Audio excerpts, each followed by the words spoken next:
Kar di Kaizoku. It's time to revisit Kid. We'll be playing the Film Kid deck this week. So what new goodies did Film Kid get in OP03? Absolutely nothing. But I didn't make a Film Kid video for OP02, so we're doing it now. Let's take a look at the leader. Eustace Captain Kid is a monocolored green leader with 5000 power and 5 starting life. His leader ability reads, Activate main. Once per turn, for 3 Dawn, you may trash a card from your hand.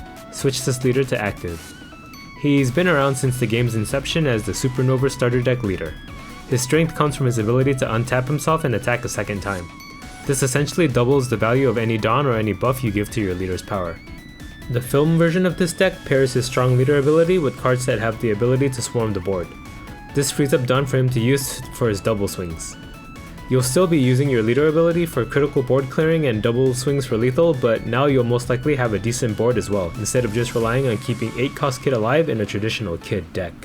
Let's take a look at the deck. It's pretty straightforward. Going by cost, we have 4 starter deck Jewelry Bonnie.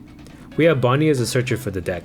She doesn't hit every card in the deck, but she hits the ones we care the most about. The more Luffys and Zoros we have in hand, the better. Next is 4 OP02 Tony Chopper. He's pretty much just a 2k counter, but since he's a film card, he can be searched by Nami. There are some niche scenarios where he can be cheated out by another film character for you to rest a cheap blocker or something. Next is 3 Promo Bartolomeo. He can tap himself at the end of your turn to untap any other film character. You'll most likely be using him to untap your Luffys or Frankies, but being able to use Luffy as both an attacker and a blocker makes him very strong. We know how strong something like this is from 7 cost Kid's strength. Next is 4 starter deck Scratchman Apu. He's just a 2k counter we can search with Bonnie. Next is 3 OP01 Izo. This 2k counter can be used defensively or on the play to rest a 4 cost or lower character. Izo provides us great utility. Next is 4 OP02 Usopp. Just a cheap vanilla that can be cheated out by Brook or Luffy. Next is 4 OP02 Nami. She's both a searcher and an attacker. For 1 Dawn on play or when attacking, you can look at the top 3 cards of your deck for another film card. This helps you find Luffy or Chopper for counter power and apply pressure at the same time. Next is 4 OP02 Brook. You can use him to cheat out a Nami or Usopp along with them. He's a good way to get 2 5k bodies out on board for 4 Dawn.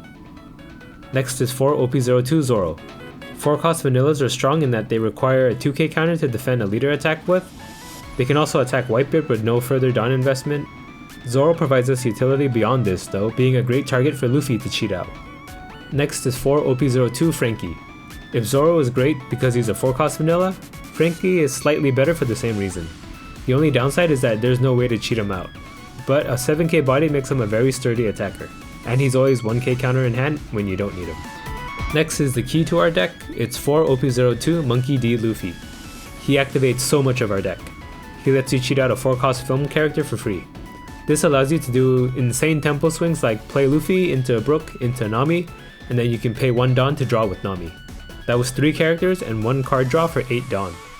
Being a 7k blocker deters your opponent from getting free swings with their leader, saving you counters in the long run. As I mentioned earlier, Bartolomeo gives us the option to use Luffy as an attacker and then untap him to be used as a blocker. You'll want to save your counters in defensive events for keeping Luffy alive. For our events package we run 4 OP01 Paradise Waterfall. This card is amazing when paired with a big blocker. Paradise Waterfall gives us a way to block with Luffy twice, as you can block something with Luffy the first time, then play Paradise Waterfall to untap him. This both keeps him safe from being attacked by something that he can't defend against and gives you the option of blocking a second time. Finally, we have 4 OP01 Punk Gibson. With our highest cost card being 7, it's easy to fit in Punk Gibson into any turn.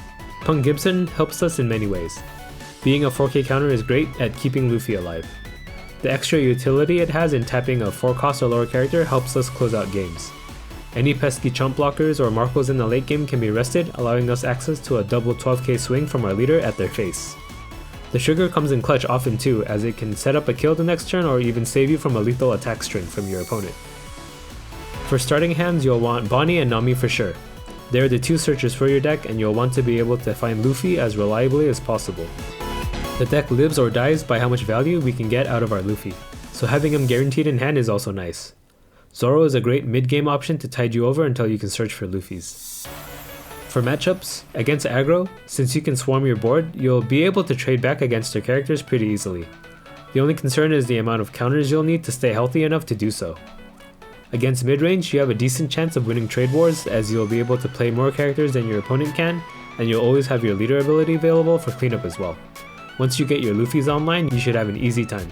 Against control, this is where Luffy is the most important. Control decks have multiple ways of dealing with Luffy, so you'll want to be able to find as many of them as possible. They can only remove one big character a turn, so you'll want to generate advantage in cheating something else out with Luffy while he eats whatever removal they have. Any Luffy they cannot remove becomes a potent 7k attacker that'll overwhelm them in the end. So that's my Film Kid deck. It's probably not too different from everyone else's Film Kid deck. You just put all the good film cards in the deck and they synergize with each other. Playing 3 characters in one turn is very fun, and it's nice to be able to play with the Strawhat cards again, now that Red has abandoned them in favor of Whitebeard Pirates. It'll be a good idea to learn the film cards now, as they'll be especially oppressive in OP04. But until then, I hope this deck piques your interest in trying out Film Kid. Okay, bye. Card Kaizoku.